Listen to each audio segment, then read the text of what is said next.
grup kita ya, di grup kajian. Boleh nanti disampaikan. Syukur-syukur nanti juga bisa gabung bareng-bareng di grup kajian ya. Jadi kalau misalnya ada update lagi, ada kajian lagi, nanti kita bisa lebih cepat dapat linknya. Boleh ya dipasang di status juga. Ya, kali aja ada yang lihat status teman-teman lalu gabung di sini dan dapat manfaat dari pertemuan kita di malam hari ini. Insya Allah kita pun akan mendapatkan pahala tanpa harus mengurangi pahala dari sahabat kita yang ikut di kajian kesempatan kali ini. Ya, sambil menantikan juga boleh untuk absen dulu ya di kolom chat. Nah, ini sudah ada Kang Agung Mediansyah. Doanya semoga bahagia. Amin, insya Allah ya. Memang tantangannya nih ya, mungkin yang sudah menikah rada-rada relate nih. Kalau misalnya sudah menikah itu, ya tidak selamanya akan terasa bahagia ya. Karena memang tidak hanya hal-hal yang menyenangkan saja yang hadir, tapi juga ada hal-hal yang menguji kita. Tapi bagi seorang muslim kan sebetulnya apapun kejadiannya, apapun kondisinya, insya Allah bisa kita sikapi dengan baik ya, dengan modal syukur, dengan modal sabar, dengan modal nanti saling pengertian satu sama lain ya dengan pasangannya. Wah, nanti insya Allah sedang tidak terlalu senang pun bisa kita maknai dengan bahagia, bisa kita maknai dengan bersyukur ya, insya Allah. Baik, di sini sudah ada sahabat Edo Gavinda, selamat datang. Lalu juga ada sahabat Como Lukman, ya, selamat datang. Ada sahabat Nasya Solihat, sahabat Paramita, sahabat Usep Saripatullah, dan juga sahabat Yani Herawati. Baik, boleh ya ramaikan dulu kolom chat. Sekalian saya ingin konfirmasi yang gabung di sini semuanya akun-akun manusia atau bukan nih?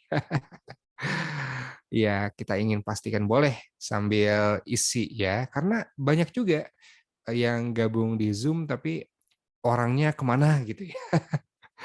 Nah, salah satu adab yang perlu kita hadirkan ya insya Allah sahabat sekalian, kalaupun misalnya satu waktu kita perlu off cam, ya tidak apa-apa, tapi yang jelas, mari kita maknai kajian virtual ini seakan-akan kita datang ke majelis ilmu secara langsung, misalnya ke masjid ya, atau ke tempat yang lain, kita hadir, kita duduk dengan baik. Kalau misalnya Ustadz sedang menyampaikan materinya, kita betul-betul simak dengan baik. Syukur-syukur kita bisa catat, baik dengan alat tulis yang konvensional, ataupun boleh langsung ketik saja di laptop atau di handphonenya masing-masing. Jangan lupa diikat apapun yang disampaikan oleh Ustadz kita nanti ya, sehingga nanti bisa mengingatkan kita kembali dengan hal yang telah disampaikan oleh Ustadz, dan nanti catatan ini juga bisa kita sampaikan, bisa kita dakwahkan lagi nih, kita sampaikan kepada sahabat kita yang akan menikah begitu ya. Oh, ternyata dalam pernikahan itu seberapa penting hadirnya wali. Nah, sesuai dengan tajuk yang akan kita bincangkan bersama dengan Ustadz Ardiansyah Asri Hussein LCMA ya. Baik, kita masih akan coba menghubungi beliau, namun kita mulai dulu saja ya, sambil menantikan Ustadz Ardiansyah, karena saya mendapatkan kabar beliau waktunya untuk malam hari ini agak terbatas hingga pukul 21 waktu Indonesia Barat saja. Boleh sambil diajak juga teman-teman yang lain untuk bisa gabung di sini, untuk bisa dapat ilmu lagi insya Allah dari Allah Subhanahu wa taala melalui Ustadz kita ya. Kita mulai saja dulu. A'udzubillahiminasyaitonirrajim. Bismillahirrahmanirrahim. Assalamualaikum warahmatullahi wabarakatuh. Alhamdulillahirabbil alamin. Innal hamdalillah nahmaduhu wa nasta'inuhu wa nastaghfiruh wa na'udzu billahi minasyururi anfusina wa min sayyiati a'malina may yahdihillahu fala mudhillalah wa may yudhlil fala hadiyalah. Asyhadu an la ilaha illallah wahdahu la syarikalah wa asyhadu anna Muhammadan abduhu wa rasuluh. Allahumma sholli ala sayyidina Muhammad wa ala alihi wa sahbihi ajma'in. Rabbi syrah li sadri wa yassir li amri wahlul 'uqdatam min lisani yafqahu qawli. Allahumma inni as'aluka ilman nafi'an wa rizqan thayyiban wa amalan mutaqabbalan. Amin ya Allah ya rabbal alamin. Sahabat sekalian, kita bersyukur kepada Allah Subhanahu wa taala masih diberikan begitu banyak nikmat sedari kita dibangunkan di hari Jumat tadi sampai dengan saat ini, bahkan nikmat-nikmat yang telah terhimpun, yang telah terakumulasi sejak dahulu kala, hingga saat ini. Alhamdulillahirabbil alamin. Semoga Allah Subhanahu wa taala jadikan kita sebagai hamba-hamba yang bersyukur, hamba-hamba yang insya Allah akan ditingkatkan nikmatnya oleh Allah Subhanahu wa taala. Salawat dan salam juga mari kita sampaikan kepada Rasulullah Muhammad sallallahu alaihi wasallam. Semoga dengan memperbanyak salawat sambil mengazamkan diri kita untuk terus mengikuti sunnahnya, Allah akan kumpulkan kita dalam barisan umat beliau Shallallahu Alaihi Wasallam dan diizinkan untuk duduk bersama beliau Shallallahu Alaihi Wasallam di tempat yang sangat mulia, di tempat yang tertinggi, Jannah yang paling atas, Firdaus. Amin ya Allah ya Rabbal Alamin. Baik sahabat sekalian, insya Allah kita akan memulai kajian kita di kesempatan kali ini.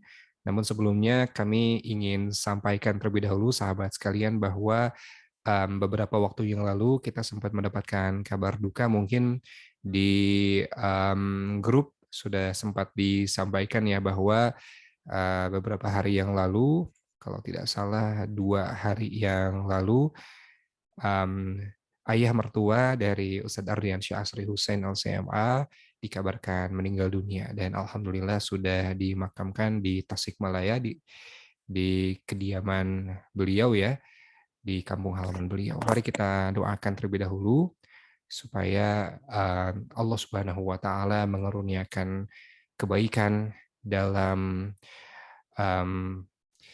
langkah selanjutnya ya setelah kita kehidupan di dunia. Beliau sekarang sudah di alam barzakh. Semoga Allah Subhanahu wa taala terangi kuburnya, karuniakan kenikmat kubur dan juga menerima segala amal solehnya, mengampuni dosa-dosanya, dan insya Allah mengumpulkan kita kembali bersama dengan beliau di surga. Kita awali dengan bersama-sama membaca suratul Fatihah. A'udzubillahi minasyaitonirrajim. Bismillahirrahmanirrahim. Alhamdulillahirabbil alamin. Ar-Rahmanir-Rahim. Maliki yaumiddin. Iyyaka na'budu wa iyyaka nasta'in. Ihdinas siratal mustaqim. Siratal ladzina an'amta 'alaihim ghairil maghdubi 'alaihim waladdallin. Amin ya Allah ya rabbal alamin. Allahumma ighfir lahu warhamhu wa'afihi wa'fu anhu. Terima kasih banyak atas doa-doanya, sahabat sekalian. Dan kita pun akan memulai kajian ini seperti biasa dengan tilawah Al-Quran. Bagi sahabat-sahabat yang akan membaca atau mengikuti, boleh dibuka halaman 601. Dan yang akan membaca tilawah di kesempatan kali ini adalah Kang Edo Gavinda, insya Allah. Kang Edo sudah siap? Bismillahirrahmanirrahim. Baik, alhamdulillahirrahmanirrahim. Silakan Kang Edo. Baik, teman-teman, kita akan membaca di halaman 601 surah Al-Asr sampai surah Al-Fil.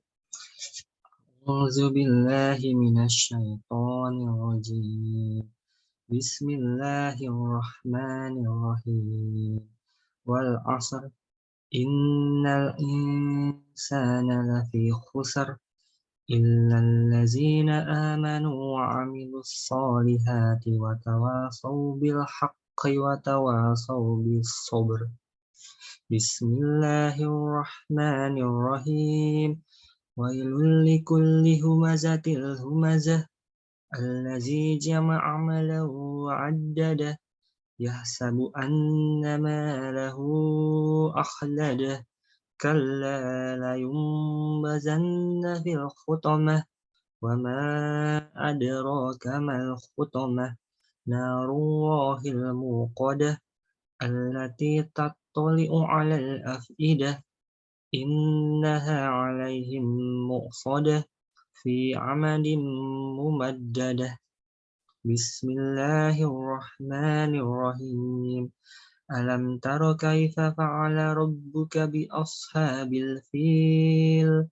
Alam yaj'al kaidahum fi tadlil wa arsala 'alaihim tayran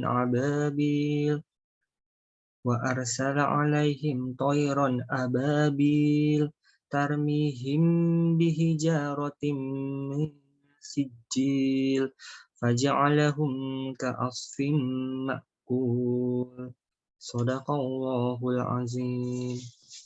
Alhamdulillahirrahmanirrahim. Jazakallah khair Kang Edo yang sudah mengawali kebersamaan kita dengan tilawah Al-Quran. Insya Allah mengundang barokah untuk kesempatan kita kali ini. Baik, dalam serial Fikih Munakahat yang sudah kita ikuti sejak beberapa pekan yang lalu, kita hari ini akan membahas tentang salah satu rukun nikah ya, yaitu wali nikah. Nah, wali nikah ini menjadi sangat penting, saking pentingnya masuk jadi rukun ya.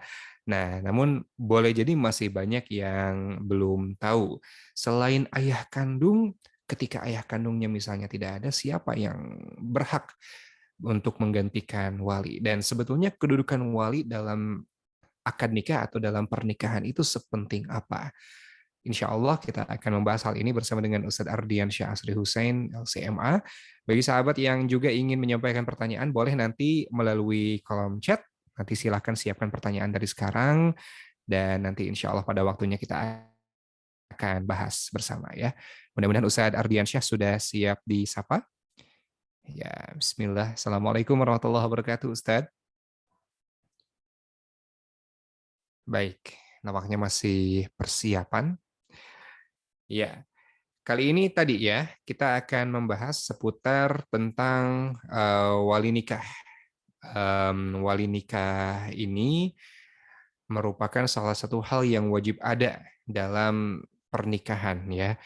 Dan biasanya memang kalau misalnya insya Allah anggota keluarganya lengkap, yang bertugas menjadi wali nikah adalah ayah anak kandung biasanya ya, dari calon pengantin wanita.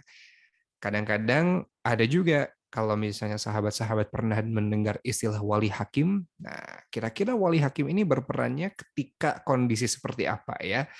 Dan hal-hal lain mungkin yang berkaitan dengan wali, sahabat sekalian boleh untuk menyampaikan pertanyaannya ya. Jika memang ternyata sahabat-sahabat memiliki kondisi yang tidak sama seperti sahabat-sahabat kita lain yang anggota keluarganya lengkap misalnya, atau ternyata yang ada adalah ayah sambung, kira-kira boleh atau tidak, ataukah harus digantikan oleh um, saudara kandung yang laki-laki, atau kira-kira bagaimana, dan bagaimana juga Islam memandang pentingnya hadirnya wali dalam sebuah pernikahan. Silakan bagi sahabat sekalian juga yang ingin menyampaikan pertanyaannya nanti boleh melalui kolom chat ataupun melalui langsung ya by microphone. Langsung bicara saja, nanti raise hand saja. Nanti insya Allah kita akan buka kesempatannya pada waktunya. Dan nampaknya untuk beberapa pertemuan ke depan juga kita masih akan membahas seputar fikih pernikahan ya. Kini kami dedikasikan spesial dari The Brighter Day, kolaborasi dengan Syariah Consulting, untuk sahabat-sahabat yang memang sedang mempersiapkan pernikahan terbaik, dan tentu saja kita mengharapkan barokah dari pernikahan kita. Baik, Alhamdulillah sudah terhubung bersama dengan Ustadz Ardian Syahsri Hussein LCMA. Kita sapa dulu. Assalamualaikum warahmatullahi wabarakatuh, Ustadz. Waalaikumsalam warahmatullahi wabarakatuh. Masya Allah, Ustadz, bagaimana kabarnya Ustadz? Alhamdulillah baik, Kang Zikri. Alhamdulillah, ala kulli hal baik. Nampaknya tempatnya rada berbeda dibanding Ya, biasanya, beda Ustadz. nih. Dan abaikan saja ya yang ada di belakang ini. Baik, Alhamdulillah. Itu kreasi anak-anak yang luar biasa, Ustadz. Iya, betul. Alhamdulillah. Baik, di kesempatan kali ini yang akan kita bahas adalah nikah wajib ada wali ya.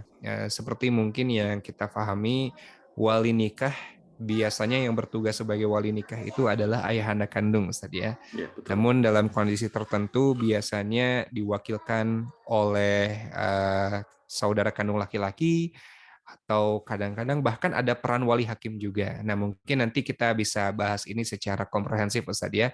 Dan seberapa penting sebetulnya kedudukan wali nikah dalam pernikahan dalam sudut pandang syariat Islam. Tafadhol Ustaz.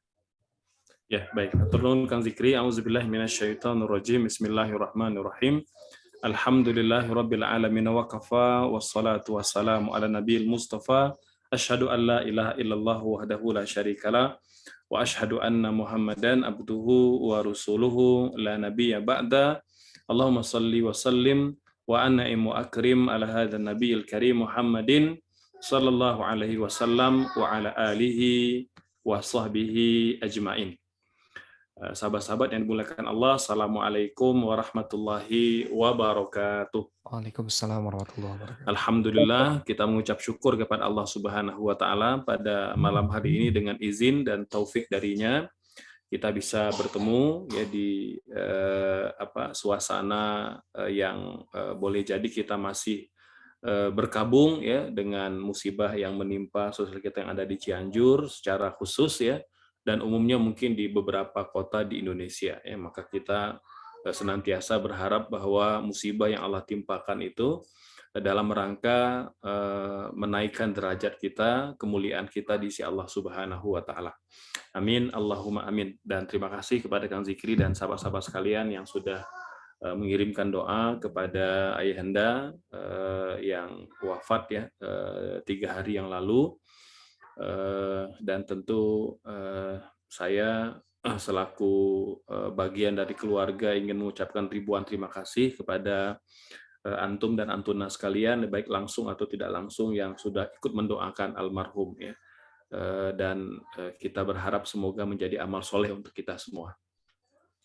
Baik, tema yang akan kita uraikan pada malam hari ini ya, ini Kang Zikri menjadi tema penting ya. Semua calon pengantin baik laki-laki maupun perempuan wajib tahu ya, wajib tahu terkait dengan perwalian dalam pernikahan. Banyak pasangan pengantin yang hari ini itu kadangkala kurang memperhatikan atau abai terhadap bab ini ya. Padahal wali nikah ini Kang Zikri itu jauh lebih penting dari mahar gitu. Kalau pada pertemuan lalu kita bicara mahar gitu ya, maka mahar itu walaupun tidak ada ketika pernikahan gitu ya, dia boleh nyusul Kang Zikri. Nah, dia boleh nyusul gitu. Disusulkan mahar itu. Makanya kan kata ulama, mahar tidak wajib disebutkan dalam pernikahan, tapi dia wajib ada gitu ya. Nah, tapi kalau tidak disebutkan ketika akad nikah, dia tetap sah pernikahannya, tinggal nanti disusulkan. Karena tidak disebut berarti ya sang wanita atau akhwat muslimah itu berhak mendapat mahar yang umumnya dia diterima oleh saudari-saudari sebelumnya gitu ya, atau wanita yang menikah dalam keluarganya gitu. Nah, ini kalau dalam bab mahar. Tapi kalau dalam bab wali Kang Zikri, nggak ada wali ketika nikah gitu ya, maka ulama mayoritas mengatakan pernikahannya tidak sah.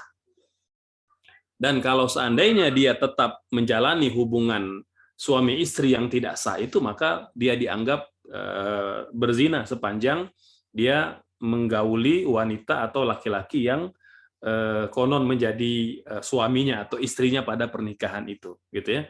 Oleh karena urgennya posisi wali, maka semua calon pengantin mempelai laki-laki maupun mempelai perempuan wajib tahu, ya. Baik, yang pertama Kang Zikri, kita akan uraikan dulu apa maksud wali, gitu ya. Nah, jangan antum nanti berpikirnya ini wali murid ya, wali santri gitu ya, atau mungkin wali band gitu ya, beda gitu ya. Jadi sahabat-sahabat sekalian, dari segi definisi ya, wali secara bahasa itu artinya orang yang mewakili, gitu ya. Nah, jadi ada dua kata yang serupa tapi tak sama Kang Zikri. Ada wali, ada wali. Nah, itu beda gitu ya. Nah, jadi ada wali gitu. Kalau kita sebut wali ya, maka umumnya dia adalah wali yang kita bicarakan dalam bab pernikahan. Tapi kalau al-wali, nah itu umumnya dia berbicara tentang berbicara tentang pemimpin gitu ya. Nah, walaupun ada juga ulama yang mengatakan antara wali dengan wali ya beda tipis saja gitu ya, karena bagaimanapun kalaupun dia bicara dalam bab pemerintahan, maka dia wakil atau representasi masyarakat gitu. Itu kalau dalam pemerintahan. Kalau dalam pernikahan kan dia menjadi wali terhadap pengantin perempuan atau mempelai perempuan gitu ya. Baik, kalau Syekh Wabazuhaili mengatakan gitu ya, al-wilayatu lughatun imma bima'na al-mahabbah wan nusrah. Secara bahasa ya, wilayah ataupun perwalian artinya adalah bermakna cinta dan pertolongan gitu. Jadi mahabbah dan nusrah gitu ya. Ini seperti mana yang Allah nyatakan dalam Quran surah Al-Maidah ayat ke-56. Wa may yatawallallaha wa rasulahu walladzina amanu fa inna hizballahi humul ghalibun ya. Jadi barang siapa yang menjadikan Allah dan Rasulnya sebagai wali dan orang-orang yang beriman, maka sesungguhnya kelompok gitu atau pengikut agama Allah itulah yang pasti mendapatkan kemenangan. Begitu pula ada perkataan aulia atau wali gitu ya. Dalam surah At-Taubah ayat 71 misalnya gitu ya. Allah berfirman wal mu'minuna wal mu'minat ba'duhum auliya'u ba'din gitu ya. Dan orang-orang mukmin laki-laki maupun perempuan itu antara mereka saling tolong-menolong gitu ya. Wa imma bima'na sultah. Nah, jadi satu sisi wali itu bermakna mahabbah dan pertolongan nusrah, dan dia juga bisa bermakna kepemerintahan dan kekuatan gitu. Jadi ada al-wali atau sahibu sultah gitu ya. Baik, sementara dalam istilah fikih ya, Syekh Wahbah Zuhaili menyebutkan bahwa disebut wali itu adalah kemampuan untuk melakukan atau mengelola sesuatu secara langsung tanpa keharusan meminta izin orang lain gitu. Wali juga dinamakan pelaksana akad gitu ya. Artinya kalau dia berstatus sebagai wali, maka dia memang punya otoritas untuk melaksanakan akad. Apakah itu akad pernikahan atau akad jual beli gitu ya. Kemudian pembagian wali ya, pembagian wali itu ada 3, ada al-walaya ala nafs, itu perwalian terhadap jiwa. Perwalian terhadap jiwa gitu ya. Yang kedua ada al-walaya alal mal, perwalian terhadap harta. Dan yang ketiga al-walaya ala an-nafa' wal mal, perwalian terhadap jiwa dan harta gitu ya. Nah, wali dalam pernikahan ini masuk dalam kategori perwalian terhadap jiwa gitu ya. Jadi terhadap seseorang, terhadap individu, maka itu yang disebut sebagai wali dalam pernikahan. Ulama mazhab Syafi'i dan jumhur mayoritas para ulama mengatakan perwalian dalam pernikahan, ini tolong disimak betul-betul ya. Perwalian dalam pernikahan itu ada 2 kategori. Ada yang namanya wilayah atau walayah ijbar, ada walayah ikhtiar.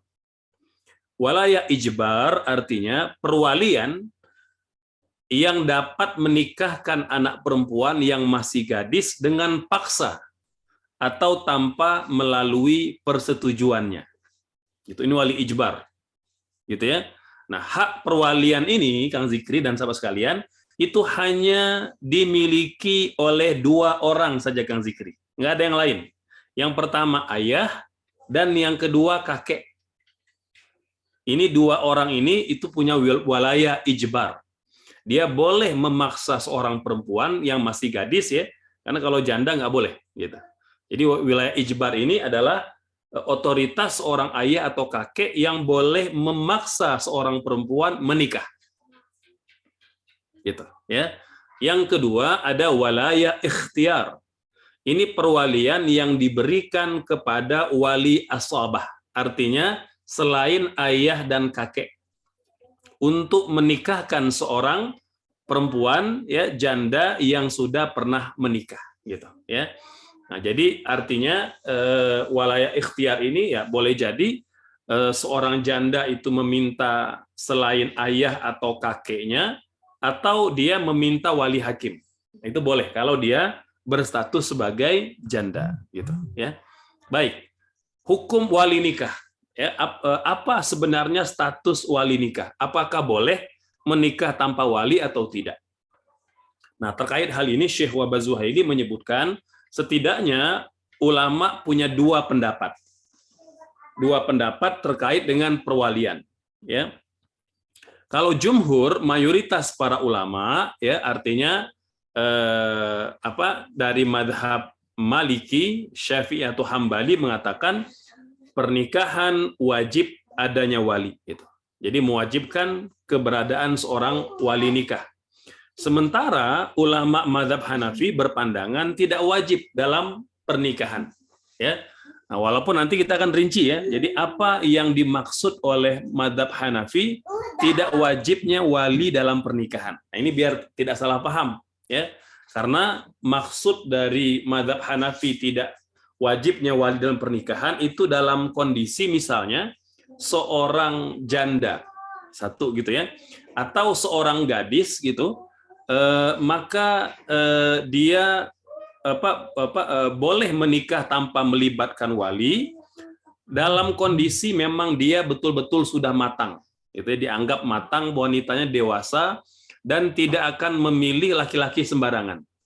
Dalam mazhab Hanafi, walaupun wanita gadis boleh menikah tanpa melibatkan walinya seperti ayah atau kakek gitu ya, tetapi keluarganya berhak membatalkan pernikahan kalau seandainya sang anak menikah dengan laki-laki yang tidak sekufu.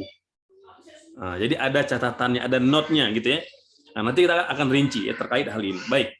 Selanjutnya, sahabat-sahabat sekalian, akan kita rinci ya bahwa kalau tadi dikatakan jumhur, mayoritas para ulama Maliki, Syafi'i dan Hambali serta kebanyakan kalangan para sahabat termasuk tabi'in seperti Umar bin Khattab, Abdullah bin Mas'ud, Abdullah bin Umar, Abu Hurairah, Ibunda Aisyah, Sa'id bin Ibnu Musayyab, Al-Hasan, Umar bin Abdul Aziz, ya, Sufyan Ats-Tsauri, Ibnu Abi Laila, Ibnu Syubrumah, dan Abdullah bin Mubarak. Ini mengatakan bahwa pernikahan wajib disertai wali. Pernikahan wanita, baik gadis atau janda, jadi nggak dibedakan ya, mau dia gadis, mau dia janda, maka tanpa wali pernikahan mereka tidak sah. Pernikahan mereka tidak sah. Apabila pernikahan dilakukan tanpa wali, maka pernikahan tersebut batal. Baik sebelum terjadi jima, senggama, ataupun sesudah jima. Gitu, ya. Nah, ini pandangan berdasarkan mazhab mayoritas atau jumhur para ulama. Konsekuensinya gitu ya, anak yang lahir dari hubungan itu maka tidak dinasabkan kepada bapaknya, tapi dinasabkan kepada ibunya karena dianggap pernikahan tidak sah. Gitu ya. Tidak sah, maka sang ayah ya tidak punya hak perwalian nanti kalau seandainya anak itu mau menikah gitu ya. Adapun dalam mazhab Hanafi seperti Abu Hanifah, Abu Yusuf ya, Zafar bin Huzail, ini berpendapat bahwa pernikahan wanita gadis atau janda hukumnya sah tanpa wali. Kecuali jika wanita tersebut menikah dengan laki-laki yang tidak sekufu, ya, tidak sepadan dan tidak setara, maka wali berhak menolak pernikahan tersebut untuk menjaga kemaslahatan nama baik dan muruah keluarga. Ya, ini diantara hal yang kita perlu ketahui ya. Jadi dalam mazhab Hanafi kendati memperbolehkan nikah tanpa melibatkan wali, tetap ada catatan gitu karena tidak ingin wanita itu menikah dengan laki-laki sembarangan. Muhammad bin Al-Hasan ini adalah murid ya, murid dari Abu Hanifah. Beliau mengatakan pernikahan tanpa wali hukumnya sah jika walinya memperbolehkan. Nah, jadi perlu antum ketahui Muhammad bin Al-Hasan ini adalah muridnya Abu Hanifah, artinya beliau bermadzhab Hanafi. Ya. Dalam mazhab Hanafi ya ternyata tidak satu pendapat. Muridnya mengatakan bahwa pernikahan tanpa wali hukumnya sah jika walinya memperbolehkan. Namun jika wali tidak memperbolehkan maka pernikahannya batal. Nah, gitu ya, Masya Allah. Kemudian Abu Saur, pernikahan tanpa wali hukumnya sah jika wali mengizinkan, gitu ya. Artinya ada memperbolehkan, ada yang mengizinkan, gitu ya. Ini apabila wali tidak mengizinkan maka pernikahannya batal, gitu ya. Nah, mungkin kalau kita merasa memperbolehkan dengan mengizinkan itu sama ya, tapi dalam bahasa fikih berbeda, gitu ya. Bedanya adalah kalau mengizinkan maka sudah pasti dia memperbolehkan, gitu ya. Nah, tapi kalau memperbolehkan belum tentu mengizinkan, gitu. Nah, ini ada lebih kepada bahasa fikih, gitu ya. Baik, berikutnya dalam pandangan Daud Az-Zahiri. Pernikahan tanpa wali, wanita yang masih gadis hukumnya batal. Namun jika pernikahan itu dilakukan wanita janda, maka pernikahannya sah, gitu ya. Nah, ini di antara dinamika yang terjadi, gitu ya. Jadi kalau antum tanya, Ustaz, kira-kira di antara 5 pendapat ini, pendapat manakah yang paling kuat? Maka ulama mengatakan pendapat yang paling kuat adalah pendapat jumhur, mayoritas para ulama, yang mengatakan pernikahan tidak sah, baik gadis atau janda, jika tidak melibatkan wali. Jika walinya masih ada, maka wali yang wajib menikahkan, gitu ya. Nah, di antara dalil yang dipakai oleh jumhur, ya, pertama Quran surah Al-Baqarah ayat 232. Allah berfirman, wa idza talaqtumun nisaa fa balagna ajalahunna fala ta'duluhunna ay yankihna azwajahun idza taradaw bainahum bil ma'ruf. Ini dasar dari Al-Qur'an. Kemudian juga ayat wala tankihul musyrikati hatta yu'min wala amatun mu'minatun khairum min musyrikati walau a'jabatkum wala tunkihul musyrikina hatta yu'minu, gitu ya. Nah, ini diantara dalil dari Al-Qur'an. Kemudian dalil dari dari beberapa hadis, ya, di mana Nabi bersabda la tuzawwijul mar'atul mar'ata wala tuzawwijul mar'atu nafsaha fa inna zaniyata hiya allati tuzawwiju nafsaha. Nah, di antara hadisnya adalah kata Nabi, wanita tidak boleh menikahkan wanita. Nah, jadi wali itu tidak boleh wanita, ya. Nah, jadi wali itu harus laki-laki nanti persyaratannya, gitu. Kemudian wanita tidak boleh pula menikahkan dirinya sendiri, gitu. Ya, artinya tanpa wali. Sebab hanya pezinalah yang menikahkan dirinya sendiri, gitu. Ini hadis, ya, dari Ibnu Majah, Daruqutni dan Al-Baihaqi.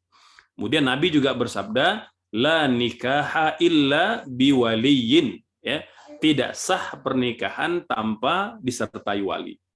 Kemudian juga hadis dari Abu Daud, Tirmidzi dan Ibnu Majah serta Imam Ahmad, ya, Nabi bersabda, ayyuma imra'atin nakahat bighairi idzni waliha panikahuha batilun panikahuha batilun panikahuha batilun. Kata Nabi, wanita manapun menikah tanpa seizin walinya, maka pernikahannya batil, pernikahannya batil, pernikahannya batil. Nabi mengulang kalimat batil sebanyak 3 kali. Ini menegaskan bahwa memang tidak boleh menikah tanpa wali. Ya, fa in dakhala biha falaha al-mahru bimastahalla min farjiha wa in istujiru fasultanu waliyun man la waliyalah, ya. Nah, jadi apabila seseorang itu menggauli seorang wanita, artinya kalau dia sudah menikah dengan cara yang sah, gitu ya, maka wanita itu berhak mendapatkan mahar, ya. Kemudian jika seseorang itu tidak memiliki wali, maka penguasalah atau hakimlah yang menjadi wali bagi wanita-wanita yang tidak punya wali, gitu ya. Nah, ini diantara dasar, ya, dari Al-Qur'an maupun hadis tentang wali, gitu ya. Baik, selanjutnya ini saya tidak akan uraikan terkait terkait dengan dalil, ya, dari mazhab Hanafi, ya, karena secara umum banyak menggunakan dalil logika, gitu ya, tentang keberadaan wali. Baik, berikutnya sahabat-sahabat sekalian, ya, urutan wali nikah. Nah, gitu ya. Kalau tadi kita bicarakan ada walayah ala nafs, gitu ya, bahwa wali pernikahan itu dia masuk dalam kategori perwalian terhadap jiwa, maka yang pertama sepakat para ulama yang menjadi wali itu adalah ayah. Itu number one, ya, top one, gitu ya. Itu yang pertama. Dalam kondisi tidak ada ayah, maka digantikan oleh kakek. Nah, digantikan oleh kakek. Jadi nomor 2 itu kakek. Jadi harus ayah dulu, baru kakek, gitu ya. Nah, kalau kakek nggak ada, nanti bisa ayahnya kakek, gitu. Kalau masih hidup, gitu ya. Nah, itu kalau misalnya dalam kondisi tidak ada ayah. Kemudian kalau sudah tidak ada yang di atas gitu ya, maka wali berikutnya adalah paman gitu ya. Paman artinya saudaranya ayah ya. Baik saudara seayah dan seibu atau saudara seayah gitu ya. Nah, itu dia sampai berhenti seayah saja. Kalau saudara seibu maka dia tidak kuat perwaliannya gitu. Itu urutan ya. Jadi kalau tidak ada ayah dan ke atas maka boleh ke samping ayah, artinya saudara-saudara ayah. Baik yang kandung seayah seibu atau yang seayah saja, gitu ya. Baik. Nah, kalau paman atau saudara ayah tidak ada, maka urutan berikutnya adalah sepupu. Gitu ya. Berarti anaknya paman. Anaknya paman, gitu ya, anaknya paman. Ya, jadi anaknya paman sama. Jadi anak paman kandung seayah seibu atau anak paman seayah. Gitu ya. Baik, berikutnya dalam kondisi sepupu tidak ada ya, maka bisa dari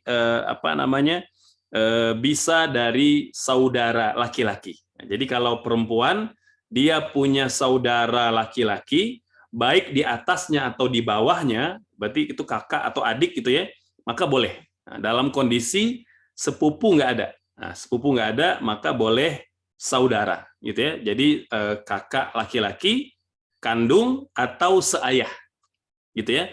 Kemudian adik kandung atau adik saudara seayah, gitu ya.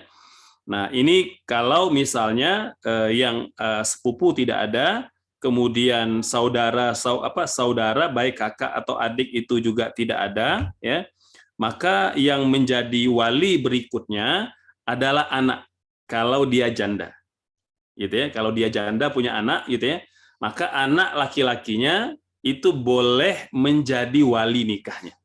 Nah, subhanallah, gitu ya. Ini urutannya, gitu ya. Nah, dalam kondisi tidak ada wali-wali yang tadi kita sebutkan, kata para ulama, barulah boleh kita minta perwalian kepada hakim. Gitu, perwalian kepada hakim, gitu ya. Hakim itu boleh jadi memang ditunjuk oleh negara, memang dia punya memang petugas pencatat pernikahan. Atau memang kita nunjuk siapapun yang memang kita pandang punya ilmu, gitu ya. Nah, maka ada misalnya dia dinikahkan oleh ulama misalnya, dinikahkan oleh tokoh gitu, dinikahkan oleh orang tertentu itu boleh, gitu ya. Selama memang orang itu muslim ya, kemudian dia laki-laki dan adil, artinya dia tidak punya cacat secara akhlak dan secara kehidupan ibadah sehari-hari, gitu ya. Nah ini sahabat-sahabat sekalian, terkait dengan perwalian dalam pernikahan, gitu ya. Baik, berikutnya bagaimana status, mohon maaf ya, anak di luar nikah, gitu ya, yang memang tidak dinasabkan kepada ayahnya tapi dinasabkan kepada ibunya, gitu ya.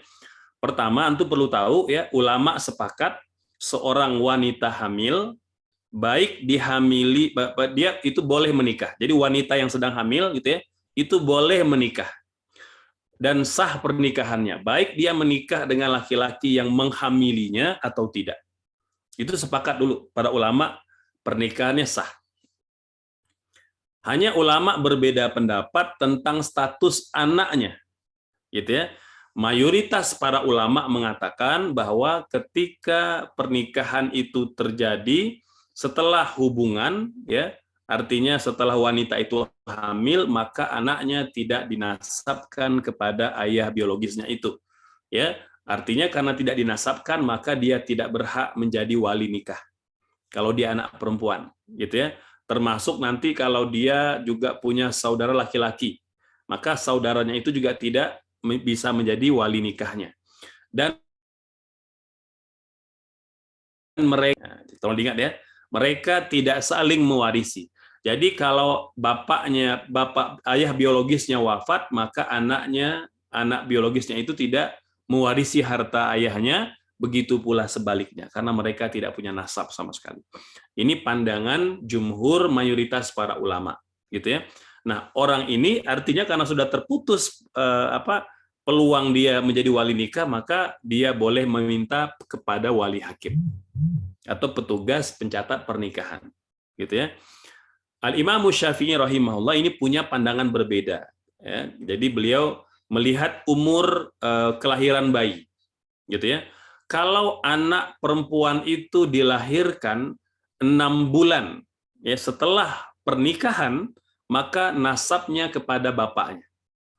Walaupun boleh jadi dia memang hamil sebelum nikah, tapi umur kelahirannya itu sekurang-kurangnya 6 bulan. Jadi kalau 6 bulan itu dianggap ya janin sudah bisa tumbuh dan bisa lahir dalam usia 6 bulan, gitu ya.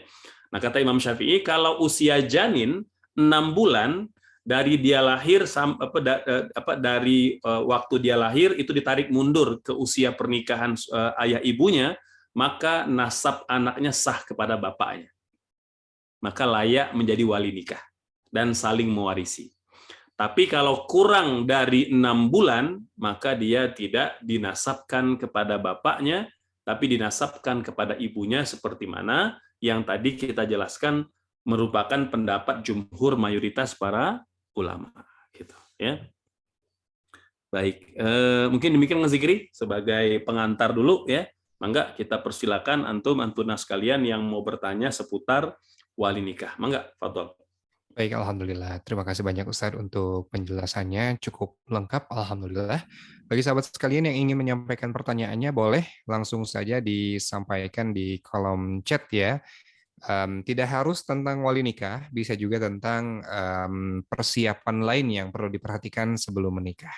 Sambil menunggu pertanyaan masuk, izin bertanya Ustadz terkait bagaimana menyiasati pernikahan jarak jauh, misalnya beda negara begitu ya, dengan teknologi yang berkembang sekarang, Ustadz. Apakah masih dibolehkan oleh syariat atau bagaimana?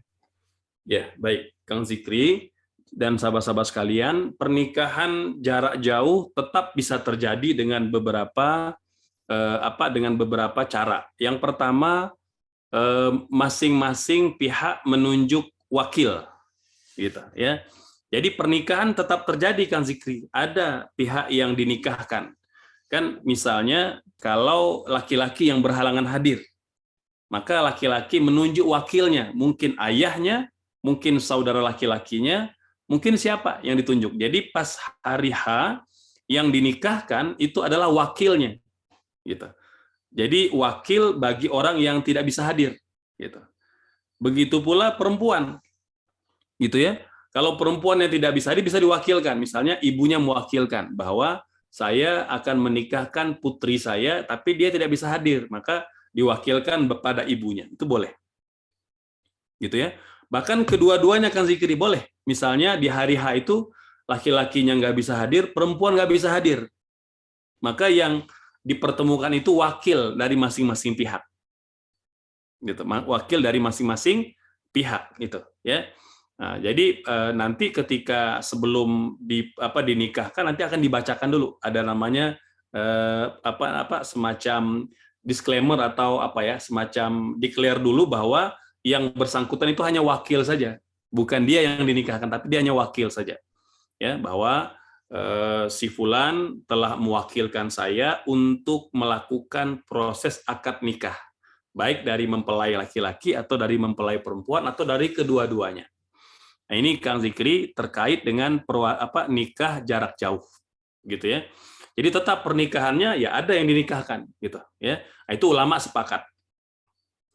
Nah, yang ulama berbeda pendapat adalah bagaimana jika pernikahan tetap terjadi oleh mempelai laki-laki atau mempelai perempuan, tapi keduanya tidak berada dalam satu majelis, gitu ya. Artinya tidak dalam bentuk fisik, tapi dalam bentuk virtual saja, gitu ya.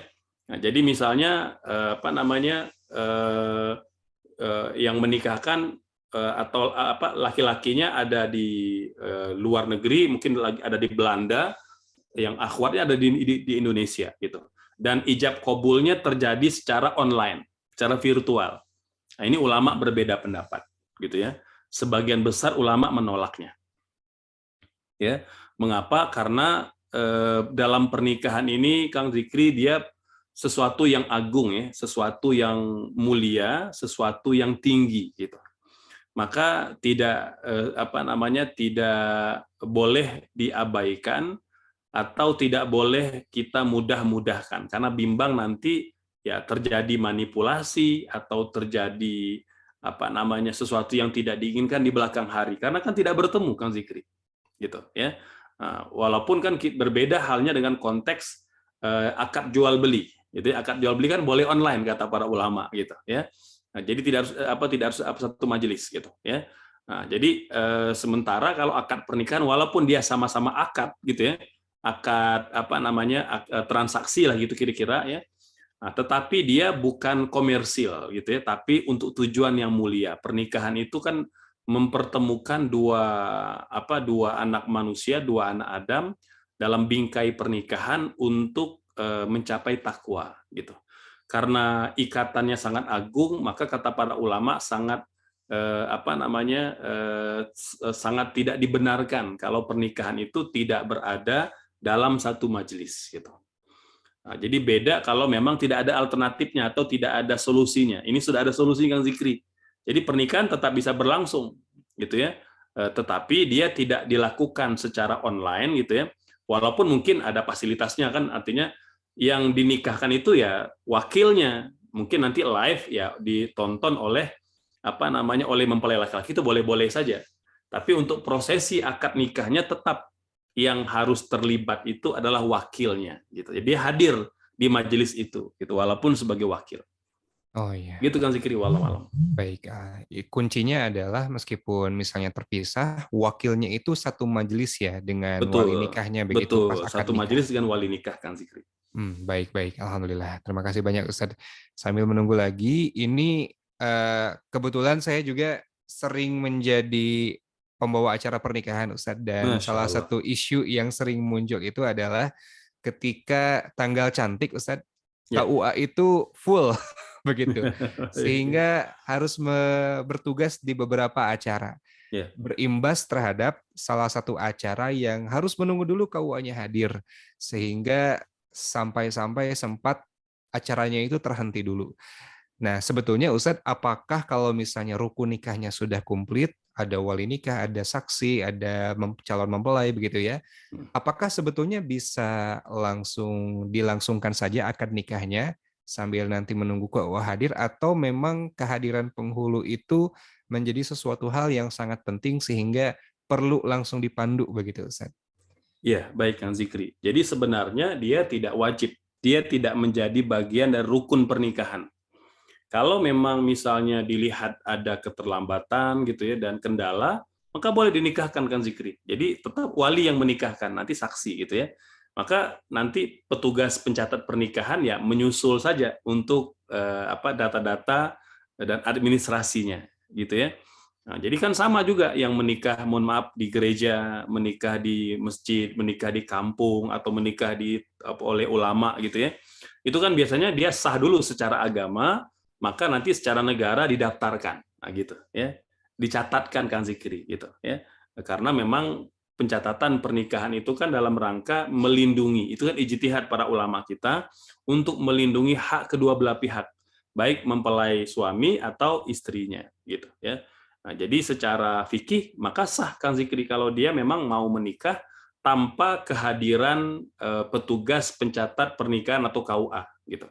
Karena memang kan urgensinya hadirnya KUA itu kan untuk ya boleh jadi menjadi saksi gitu ya, atau boleh jadi menjadi yang menikahkan, dan yang paling penting, yang paling utama itu adalah mencatatkan pernikahannya gitu dan langsung menyerahkan buku nikah gitu ya. Jadi tidak tertunda. Memang kalau ngurusnya berbeda, itu memang nanti agak lama, Kang Zikri. Nah, dia tidak diprioritaskan gitu. Jadi mengapa kemudian di Indonesia ya kita umumnya langsung menghadirkan KUA agar bisa selesai hari itu. Gitu ya. Dan saya juga begitu gitu ya. Jadi nikahi di Mesir, nah itu ada petugas KUA-nya gitu ya, baik dari pihak pemerintahan Mesirnya ataupun dari pemerintah Indonesianya. Jadi sudah tercatat gitu. Jadi memang pernikahan kita legal gitu dan langsung keluar buku nikahnya Kang Zikri. Gitu ya. Alhamdulillah.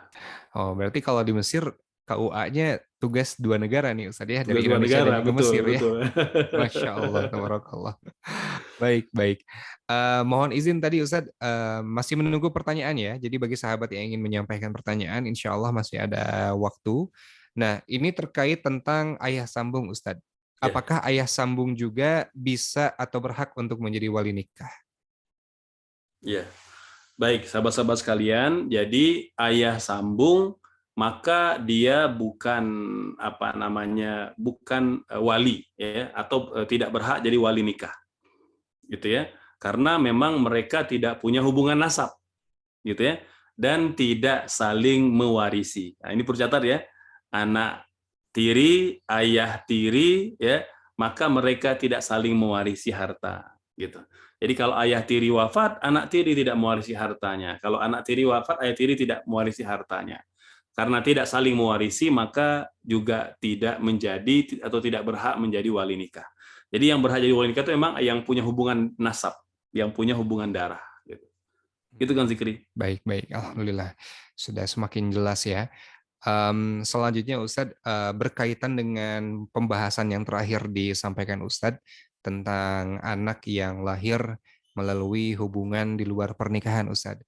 Nah, Ya, kadang-kadang yang menjadi salah satu tantangannya adalah mengkomunikasikannya. ya, Karena kan hal tersebut bagi masyarakat umum masih dianggap sebagai aib begitu ya, ya, yang seringkali rada tabu untuk dikomunikasikan secara terbuka begitu. ya. Nah, kira-kira apakah ada apa ya, ada semacam tips komunikasi yang baik Ustadz sehingga pernikahan tetap bisa dijalankan dengan baik dan kedua belah pihak keluarga juga tidak malah jadi renggang Ustadz gara-gara Ya, membicarakan hal ini begitu. ya, baik. Ya, baik ya. Ini penting juga sebenarnya memang sangat-sangat ini ya, sangat teknis dan sangat apa namanya dekat dengan keseharian kita gitu ya. Yang pertama kita tentu apa namanya mengupayakan keluarga kita terjaga gitu ya Kang Zikri ya. Insya Allah terjaga, terpelihara, mereka terdidik, teredukasi dengan pendidikan agama sehingga mereka tidak akan mendekati apalagi sampai melakukan perbuatan yang terkutuk dan terlarang itu satu Kang Zikri. Yang kedua ya nauzubillah jika memang hal itu apa namanya terjadi gitu ya maka satu ya tentu kita bertaubat kepada Allah Subhanahu wa taala berkomitmen tidak akan mengulanginya lagi itu yang kedua Kang Zikri ya sebagai taubatan nasuha kita. Yang ketiga, maka boleh jadi ketika kita akan memberitahu anak, gitu ya, ini kan tentu melihat apa namanya mudorot dan maslahatnya, gitu ya. Jika memang anak kita itu sudah cukup matang dan baik, kemudian pendidikan agamanya, gitu ya, dan kita ingin mengakuinya, maka hal itu boleh saja Kang Zikri, gitu ya. Jika memang kita lihat anak itu cukup matang untuk menerima itu, gitu ya. Tapi jika kita membimbangkan, gitu ya, anak ini mungkin belum cukup matang untuk menerima kondisi ataupun fakta kisah masa lalu kedua orang tuanya, maka dia boleh menyembunyikan Kang Zikri, menyembunyikan hal itu dari anaknya, gitu ya. Nah, tetapi tetap dia secara fikih tidak berhak menikahkan. Kalau tadi ya artinya satu sisi kalau memang pernikahannya itu atau lahirnya anak itu kurang dari 6 bulan. Kalau dia 6 bulan maka boleh mengambil pendapat Imam Syafi'i. Dia tetap dinasabkan kepada bapaknya dan diwalikan oleh bapaknya itu. Ya. Nah, tapi kalau kurang maka sepakat para ulama tidak boleh Kang Zikri, gitu ya. Jadi dia tidak boleh menjadi wali nikah, gitu ya. Tapi gimana Ustadz? Nanti kan menjadi aib kalau misalnya ayahnya ada, gitu ya. Kemudian tapi tidak jadi wali nikah, gitu ya. Nah, ini ada beberapa cara Kang Zikri, gitu ya. Yang pertama tentu hal ini hanya dibenarkan bagi pasangan yang betul-betul bertaubat Kang Zikri. Cara ini, cara yang bakal kita akan jelaskan ini. Dia tidak diberikan kepada memang orang yang gemarnya begitu. ya. Jadi menghamili wanita ini, menghamili wanita itu gitu ya. Atau begitu, atau sebaliknya memang perempuan yang tidak menjaga kehormatan dirinya, ya, hamil ya di luar pernikahan gitu. Ini tidak digunakan cara ini, Kang Zikri. Jadi dalam rangka menutupi aib, menjaga marwah keduanya, itu dilihat pada komitmen keduanya, Kang Zikri. Kalau ada komitmen memang ingin bertaubat kembali kepada Allah, maka boleh ditutupi aibnya. Tapi kalau memang keduanya memang suka mengumbar aib sendiri, maka tidak perlu berpikir menjaga kehormatan, karena mereka sendiri tidak menjaga kehormatan dan kemuliaan dirinya. Ya, nah, jadi Kang Zikri kalau sudah terlihat nih dari keduanya memang ada kesungguhan untuk bertaubat, maka kata para ulama tetap intinya dia meminta kepada kepada wali hakim, ya, karena memang secara pikir petugas KUA yang akan menikahkan, dan dia tidak perlu cerita. Nah, jadi tidak perlu cerita, bilang aja, Pak KUA, saya menyerahkan kepada KUA untuk menikahkan anak saya, jadi begitu aja. Dan Pak KUA itu KUA yang berilmu, Kang Zikri, dia tidak akan nanya. Sudah langsung paham, insya Allah. Dia paham, ya. Dan dia tidak akan berprasangka kalau dia orang baik dan kalau dia orang soleh. Bapak kok tiba-tiba nyuruh saya jadi wali, apa karena dia nggak mungkin gitu. Kalau dia orang berilmu, kan sedikit, dia nggak bakal nanya. Dia tahu. Nggak kepo-kepo ya, langsung nggak kepo, paham pokoknya saja. Dia paham. Dan dia tidak akan berprasangka yang bukan-bukan. Kalau dia orang berilmu, karena itu ada sertifikasinya, Kang Zikri. Itu ada antara hal-hal yang memang ditekankan dan didoktrinkan itu kepada para KUA itu.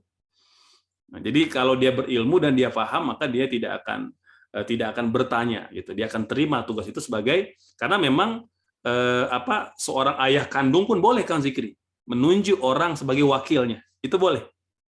Nah, gitu ya.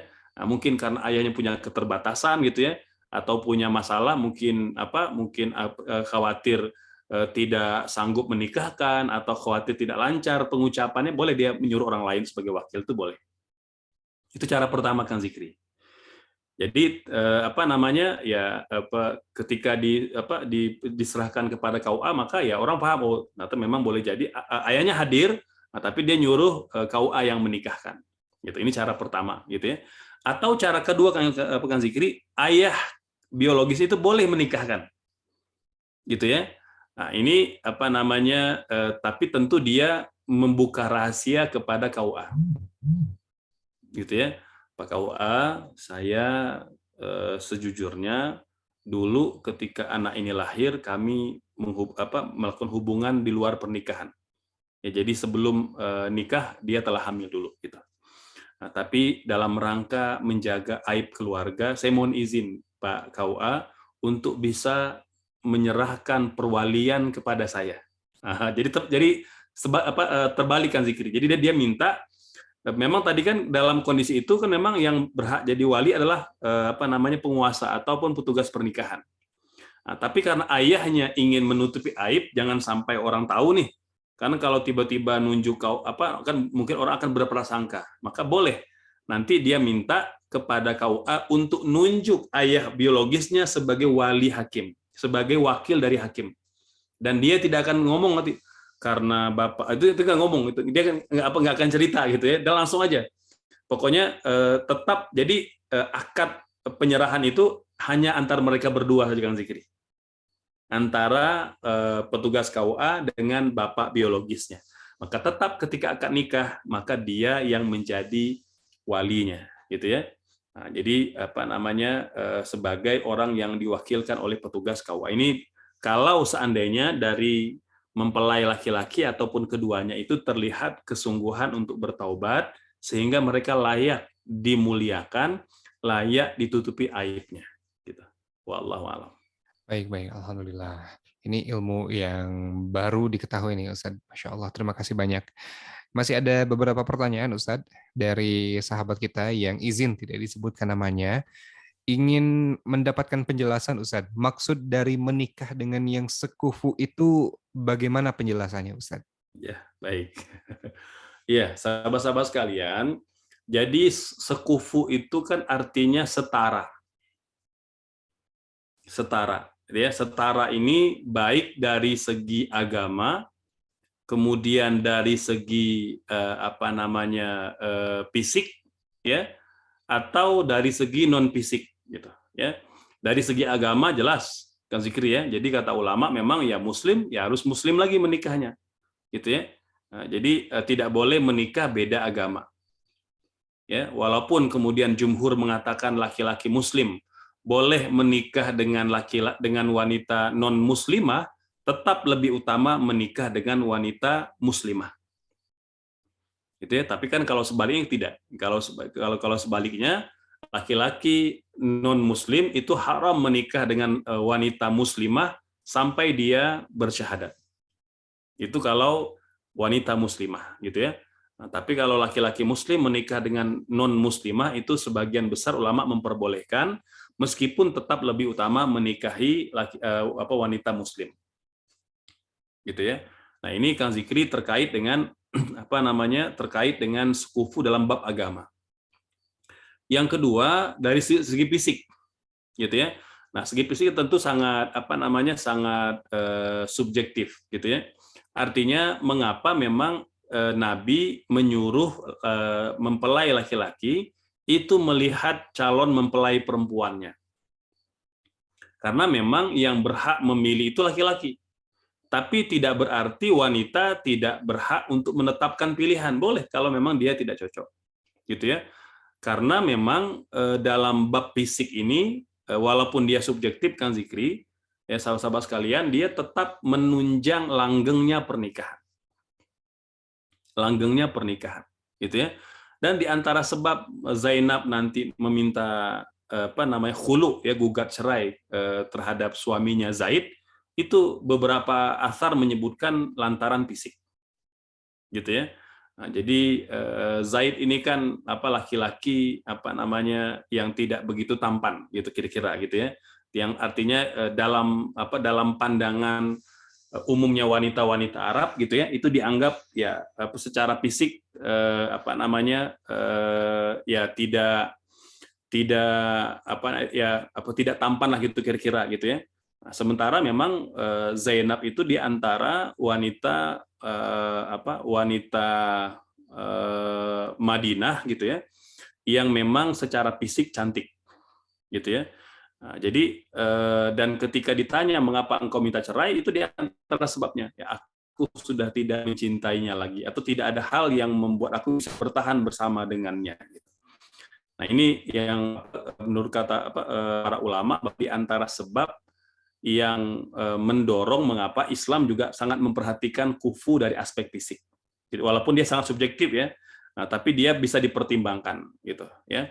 Kemudian kufu dari non fisik ya boleh jadi dilihat pada ilmunya, ya, pada status sosialnya, gitu ya. Nah, jadi misalnya ya dari keluarga yang terhormat, yang mulia, ya tentu diupayakan dari keluarga yang terhormat pula, gitu ya. Dan Nabi sangat memperhatikan itu, ya, walaupun ya ada beberapa hal atas wahyu dari Allah, ya. Ya, Nabi kadangkala ya menikahkan dua orang yang tidak sama status sosialnya, termasuk pernikahan Zainab dengan Zaid. Ya, jadi itu juga berbeda status sosialnya, gitu ya. Dan nanti kan Nabi termasuk yang setuju terhadap gugat cerai yang diajukan oleh Zainab, gitu ya. Nah, jadi intinya sahabat-sahabatnya, jadi sekufu ini dia pertama bagian dari cara melanggengkan pernikahan, gitu ya. Baik dari aspek agama maupun aspek fisik ataupun non fisik. Nah, termasuk tadi ya status status finansial atau kondisi finansial juga dipertimbangkan, ya. Juga dipertimbangkan, artinya ya biar keduanya itu ya bisa tetap langgeng pernikahannya, ya, walaupun hal-hal seperti ini dia tidak ada ukuran standar, Kang Zikri. Jadi kalau antum nanya kira-kira Ustaz apa nih kira-kira standarnya, ya itu dia lebih kepada kebiasaan dan tradisi masyarakat, kan berbeda-beda, gitu ya. Nah, jadi selama dia tidak melanggar syariat, maka kebiasaan di masyarakat itu boleh menjadi pertimbangan, baik dari aspek fisik ataupun non fisik. Wallahu Baik, a'lam. mungkin ini adalah hikmah dari hadis Rasulullah tentang 4 hal yang dipertimbangkan ya ketika seseorang akan menikahi wanita, Ustadz. Betul Kang Yang Zikri. harta, kecantikan, nasab, dan juga agamanya, Ustadz ya. Betul, betul, betul sekali Kang Zikri. Baik, alhamdulillah. Ini masih ada pertanyaan, mungkin ini pertanyaan terakhir, Ustadz, Mangga dari silakan. Kang Midi. Ya. Mau tanya Ustadz, kalau seorang wanita kan tadi harus hadir walinya ya begitu, dan wali wajibnya itu adalah ayah. Ya. Tapi kalau misalnya mohon maaf, saya tidak tahu sebabnya apa, tapi digambarkan oleh Kang Midi, ayahnya kabur Ustadz, atau meninggalkan majelis. Apakah kita harus ikhtiar dulu menunggu ayahnya, atau sudah bisa diwakilkan oleh urutan wali selanjutnya Ustadz? Iya, kalau memang kabur dan tidak bisa ditemui ya, sementara boleh jadi hari itu telah dijanjikan, telah dijadwalkan Kang Zikri, maka boleh langsung lompat ke wali yang lain yang ada. Artinya kakek atau kemudian tadi paman atau anak paman sepupu ya, kemudian saudara, kemudian anak ya. Nah, kalau tidak ada semua baik ayah maupun yang tadi kita sebutkan, maka boleh langsung ke wali hakim. Ya, atau orang ini yang ditunjuk hari itu mungkin karena juga tidak ada pencatat pernikahannya gitu, udah tunjuk misalnya ada ulama atau tokoh di tempat itu untuk menikahkan mereka. Jadi tinggal ada saksinya gitu ya, yang perlu bersaksi. Jadi terpenuhi adanya, kan ada mempelai laki-laki, ada walinya, kemudian ada yang menikahkan gitu ya, kemudian menjadi saksi, ada maharnya, maka terpenuhi. Nanti ketika dilaporkan kepada KUA, ya tinggal dilengkapi persyaratan administrasinya. Itu kan Zikri. Baik. Terima kasih banyak Ustadz. Dan nampaknya cukup untuk sesi tanya jawabnya. Sebelum ditutup barangkali seperti biasa, apakah ada nasihat penutup dari Ustadz? Tafadhol, silakan. Ya, baik sahabat-sahabat sekalian. Jadi ini tentang perwalian gitu ya. Nanti insya Allah di pertemuan yang akan datang kita bicara tentang saksi. Gitu. Ini juga penting ya.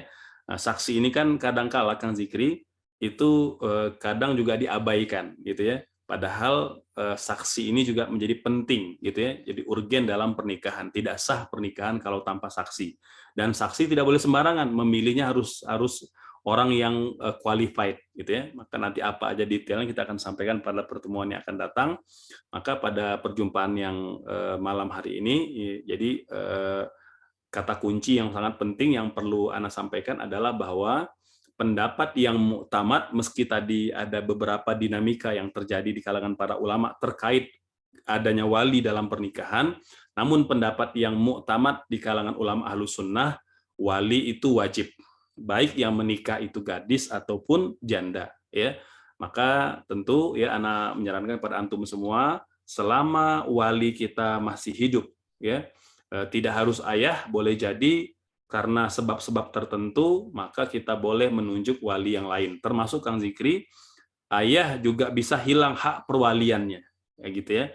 Nah, di antara sebab hilang perwalian kata para ulama, kalau dia pelaku maksiat terang-terangan gitu ya, jadi minum khamr gitu ya, atau melakukan perzinahan terang-terangan dan lain sebagainya, maka hilang hak perwaliannya, maka pindah kepada wali yang lain. Sampai kalau memang tidak ada, barulah pindah ke wali hakim ya. Maka semoga dengan terpenuhi syarat dalam pernikahan atau rukun dalam pernikahan, maka keberkahan, sakinah, mawaddah warahmah tentu kita dapatkan dalam pernikahan gitu. Demikian Kang Zikri dan sahabat sekalian, semoga ada manfaatnya dan mohon maaf atas segala kekurangan. Insya Allah bertemu lagi di pekan yang akan datang.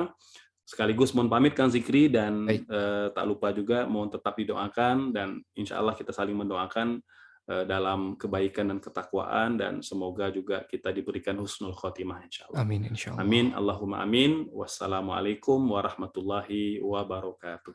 Waalaikumsalam warahmatullahi wabarakatuh. Terima kasih banyak, jazakallah khair Ustadz, dan silakan untuk melanjutkan aktivitasnya. Mangga, hatur nuhun. Baik, dan sahabat sekalian, semoga ilmu yang tadi disampaikan oleh Ustadz bermanfaat, terutama bagi sahabat-sahabat yang akan menunaikan pernikahan. Tadi sudah dapat ilmu tentang perwalian ya. Wali nikah, tadi sudah ada urutan-urutannya. Nah, mudah-mudahan banyak hikmah dan bisa kita dakwahkan juga. Mungkin ada saudara kita yang akan segera menunaikan pernikahan. Ya, terima kasih banyak. Semoga ikhtiar-ikhtiar sahabat sekalian ya akan menuju ke gerbang pernikahan. Allah mudahkan, Allah berkahi, Allah bukakan pintu-pintu kebaikan sehingga nanti insya Allah ada surga di rumah kita semua ya. Dan kita juga bersama-sama berupaya membangun rumah di surga.